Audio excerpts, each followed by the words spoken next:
Hello everyone, 50তম বিসিএসে বীজগণিত থেকে আসা একটি প্রশ্ন আবার একটু দেখে নেই। যদি x প্লাস 1/x ইকুয়াল 0 হয় তবে √x প্লাস 1/√x এর মান কত?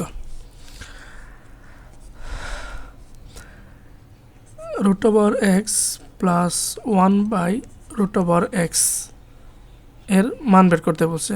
এটা আমরা আগে বর্গ করে নেই। এটা সমান আমরা জানি a square a plus b whole square equal a square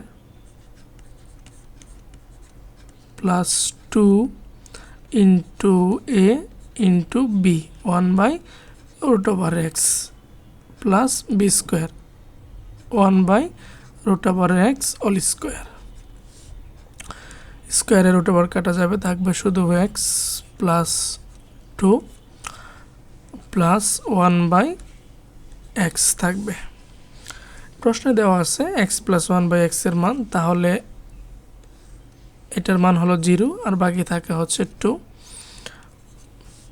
তাহলে √x plus 1/√x whole square equal 2 হলে ওই পাশে আমরা বর্গমূল করে দিলে পাবো √x প্লাস 1/√x ইকুয়াল হচ্ছে √2, যেটা অপশনে গ নাম্বারে দেওয়া আছে।